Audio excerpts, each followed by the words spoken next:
اچھا ڈاکٹر صاحب یہ فرمائیے گا کہ کہا جا رہا ہے کہ جس طرح موسم میں حبس اور گرمی ہے اسی طرح سیاسی جو پارا ہے سیاسی کشیدگی اس کو کم آپ چاہتے ہیں میں چلا جاؤں میاں صاحب کہا جا رہا ہے کہ میاں صاحب سیاسی کشیدگی کو کم کرنے کے لیے نظام کو بہتر طریقے سے چلانے کے لیے اڈیالہ جیل میں عمران خان سے ملاقات کے لیے جا رہے ہیں. یہ ساری اسپیکولیشن ہے, کسی کی وش لسٹ ہو سکتی ہے, ہمیں کسی کے پاس جانے کی ضرورت نہیں ہے. لا جو قانون ہے وہ اپنا کورس خود لے گا اور اس میں خود اسپانسر قسم کی ایسی خبریں پھیلائی جاتی ہیں. ہم تمام سیاسی پارٹیوں کے ساتھ مل کر کام کرنے کے لیے تیار ہیں, چاہے وہ حکومت میں ہمارا حصہ ہو چاہے وہ اپوزیشن میں ہو. اور آپ نے اس کا دیکھا کہ جب پاکستان کے اوپر حملہ ہوا ہم نے تمام پارٹی صرف یعنی جو بینچ ہیں حکومتی جماعتوں کے ساتھ نہیں, میں نے حکومت کی طرف سے اپنے ساتھیوں نے اپوزیشن کے ساتھ بھی اسی طرح انگیج کیا.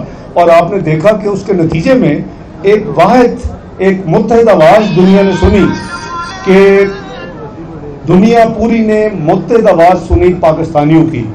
یہ کسی اس میں کوئی فرق نہیں تھا کہ یہ حکومتی جماعت کی پارٹی کوئی ہے یا اپوزیشن کی پارٹی ہے.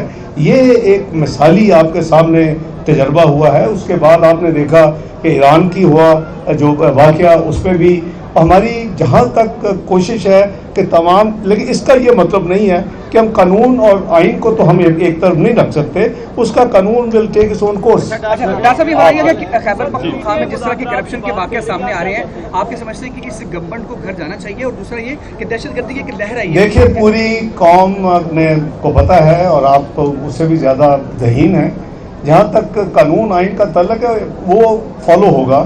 اور اگر کوئی آپ کہتے ہیں, آپ کہہ رہے ہیں, میں نہیں کہہ رہا, آپ نے کہہ رہے کرپشن آئی ہے تو اس کا ایک ڈیو پروسیس ہے اور اس کو ایکسپوز ہونا چاہیے کسی بھی جگہ پہ ہو, صرف ایک صوبے میں نہیں.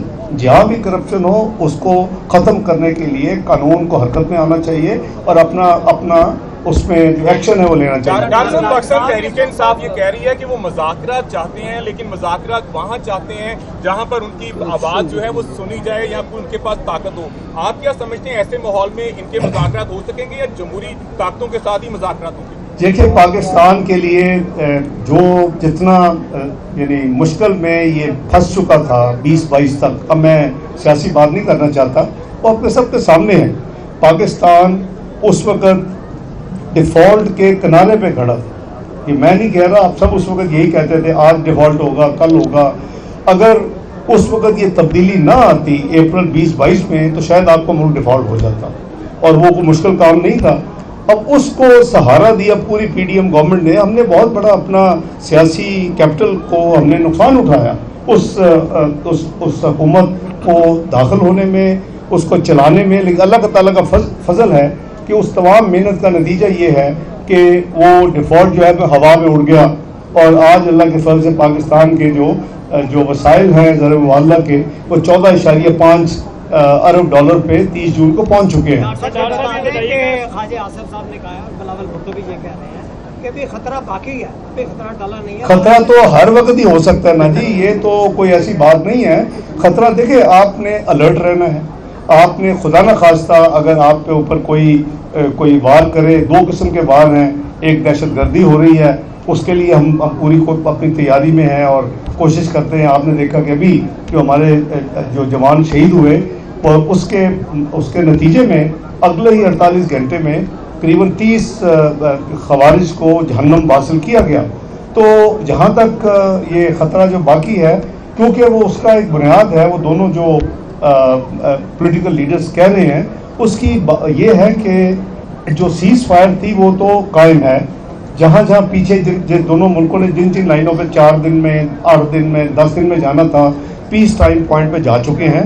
لیکن کچھ ان کی مجبوری لگتی ہے, ہندوستان کے جو سیاسی ان کے قائدین ہیں تو وہ ایسے بیان دے دیتے ہیں. تو اس لیے ہمیں گھبرانا نہیں چاہیے. جس اللہ نے آگے پروٹیکشن کی, اللہ کے فضل سے بہترین کامیابی دی اور تمام دنیا نے دیکھا, اور پاکستان کی اس وقت اس کے بعد جو دوبارہ عزت بحال ہوئی. آپ دیکھیں کہ ابھی صرف چند دن پہلے پاکستان کے جو تعلقات ہیں یو اے کے ساتھ, اور جو 12 سال سے قریباً 2013 میں ہوئی تھی, میاں نواز شریف صاحب پرائم منسٹر تھے, جو دونوں ملکوں کا باہمی اقتصادی جو کمیشن ہے اس کی میٹنگ نہیں ہو سکی تھی, وہ میٹنگ ہوئی ہے. اور اس سے سب سے بڑی جو اس کی آؤٹ کم ہے کہ اقتصادی تمام معاہدے دفاعی ہر چیز، لیکن ساتھ ساتھ دو قسم کے پاسپورٹ پہ شروع یہ ہوا ہے کہ اس پہ ویزا ختم ہو گیا. یہ کوئی چھوٹی نیوز نہیں ہے، یہ کوئی لوگ کہتے ہیں کہ یہ خواب ہے، تو یہ اللہ تعالیٰ کا فضل ہے کہ 24 جون کو میں نے اور پاکستان کی طرف سے، لیکن میرے ان سے مذاکرات قریباً 7-8 مہینے سے چل رہے تھے اس حوالے سے، اور وہ صرف ڈپلومیٹک پہ راضی تھے. ہمارا جو عام لوگوں کا ویزوں کا سلونیس ہے مسئلہ، اس کو بھی انہوں نے بہت بہتری کی ہے. اور میری یہ ان سے درخواست تھی کہ آپ ہمارے جو سرکاری جو بلو پاس ان کو بھی دیں، کیونکہ وہ کافی بڑی تعداد ہے، تمام MNAs، تمام سینیٹرز، تمام MPs، تمام سینئر گورنمنٹ آفیشلز، تو وہ بھی انہوں نے مانا. اور 24 جون کو جناب شیخ عبداللہ بن زائد جو کہ ان کے ڈپٹی پرائم منسٹر اور وزیر خارجہ ہیں، انہوں نے میرے ساتھ مل کے 24 کی رات کو تقریباً 12:30 بجے وہ سائن کیا، اور پھر میں واپس آیا. تو اللہ تعالیٰ کا فضل ہے، انشاءاللہ آگے بھی کامیابی ہوگی. آپ سے انشاءاللہ اس مبارک میں باقی باتیں ہوگی. بہت شکریہ.